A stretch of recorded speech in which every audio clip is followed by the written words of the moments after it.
की श्रृंखला में आज हम एक नई कहानी के साथ प्रस्तुत हैं। इन कहानियों का संबंध किसी न किसी घटना से जुड़ा होता है। वे पाठकों को जीवन मूल्यों से परिचित कराती हैं। ये कहानियाँ प्रसिद्ध कथाकारों द्वारा रचित हैं। तो प्रस्तुत है आज की कहानी सच्चा विद्यार्थी। वैशाली में श्रुति कर्मा नामक एक विद्वान रहते थे। उनके पास नगर सेठ और राजाओं के पुत्र शिक्षा प्राप्त करने के लिए आते थे। एक दिन एक मछुआरा उनके पास आया। उसने अपने 8 वर्षीय पुत्र को उन्हें समर्पित करके कहा, आचार्य जी, मैं व्यापारिक जहाज के साथ जा रहा हूँ। मेरे इस पुत्र को अगर आप अपने साथ रख लें तो मैं निश्चिंत होकर यात्रा पर जा सकता हूँ। श्रुति शर्मा ने उनकी बात मानकर उसके पुत्र को अपने पास रख लिया। वह मछुआरा पुत्र था। वह बालक आश्रम में रहकर सफाई का काम किया करता था। उसके मन में भी पढ़ने की इच्छा बहुत रहती थी, लेकिन वह जानता था कि इस आश्रम में राजकुमारों को शिक्षा दी जाती है और राजकुमारों के साथ उसको शिक्षा नहीं दी जाएगी। कुछ समय बाद उसको किसी ने बताया कि उसके पिता का जहाज समुद्र में डूब गया है। अब वह बिल्कुल अनाथ हो चुका था। अब उस बालक को श्रुति शर्मा ने सांत्वना दी। धीरे धीरे वह बालक 20 वर्ष का युवक हो गया, किंतु क्योंकि उसके पढ़ने में रुचि थी तो इसीलिए वह काम करते करते गुरु के उपदेश जो भी वो पढ़ाते थे उन राजकुमारों को, वह बड़े ध्यान से सुनता था और अपने मन में ग्रहण करता था। कुछ समय के पश्चात एक बार एक प्रतियोगिता का आयोजन किया गया आश्रम में, और गुरुदेव ने ये निश्चय किया कि अब मैं वृद्ध हो गया हूँ तो अब मैं शास्त्रार्थ कराऊंगा। जो विजय होगा उसे मैं अपना उत्तराधिकारी बना दूंगा। तो इसीलिए उन्होंने शरद पूर्णिमा को प्रतियोगिता का आयोजन किया।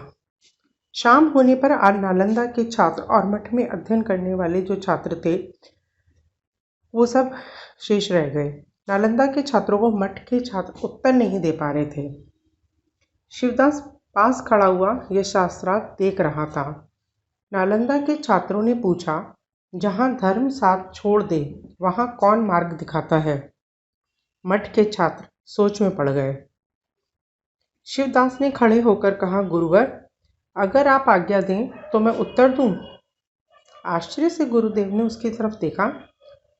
तुम? शिवदास ने उत्तर दिया, हाँ, जो आप उपदेश देते थे उन्हें मैं ग्रहण करता था। अगर आपकी आज्ञा हो तो मैं इन सभी प्रश्नों के जवाब दे सकता हूँ। गुरुदेव ने उसे आज्ञा दे दी और प्रश्न उत्तर की श्रृंखला शुरू हुई। उससे पूछा गया, शिवदास से पूछा गया, नालंदा के विद्यार्थियों ने, जहाँ धर्म साथ छोड़ दे वहाँ क्या करना चाहिए? तो शिवदास ने उत्तर दिया, जहाँ धर्म साथ छोड़ देता है वह आत्मज्ञान मार्ग दिखाता है। और इसकी पुष्टि में उसने कुछ उदाहरण भी दिए। अब शिवदास ने पूछा, सूर्य से तेज ज्योति किसकी है? नालंदा के छात्र सोच में पड़ गए। उन्होंने अपनी हार मान ली। तो शिवदास ने कहा, सूर्य से तेज ज्योति ज्ञान की होती है, जो अज्ञान के अंधकार को भी दूर कर देती है।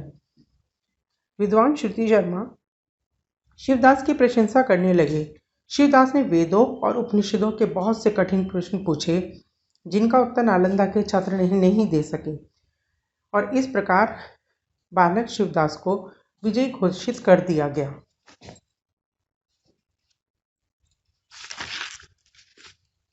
श्रुति शर्मा ने शिवदास को बुलाकर कहा, पुत्र, तुम्हें यह ज्ञान कहाँ से प्राप्त हुआ?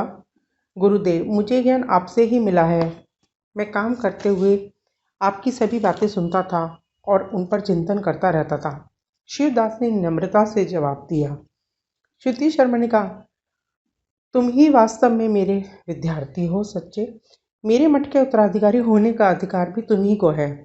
और आचार्य की बात का नगर सेठ और राजा ने विरोध तो किया, पर तब श्रुति शर्मा ने कहा, सच्चा विद्यार्थी वही होता है जो हृदय से शिक्षा प्राप्त करना चाहता है और जो पढ़ाई को सिर्फ ज्ञान तक ही सीमित न रखे, उसको व्यवहारिकता में भी प्रयोग में लाए और उसको हृदय से धारण करे गुरु के उपदेशों को।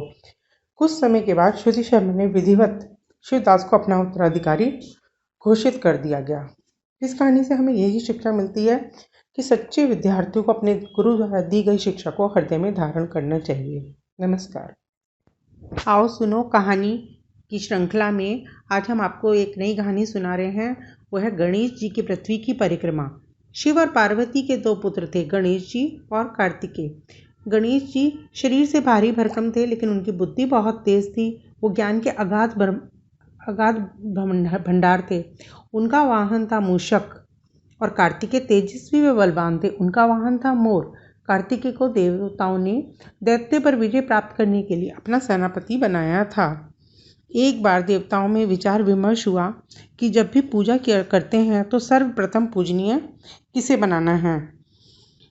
इस बात की समस्या के लिए वे शिवजी जी के पास गए तो शिवजी जी ने कहा, जो सबसे पहले संपूर्ण पृथ्वी की परिक्रमा लगा लेगा उसी को यह सम्मान प्राप्त होगा।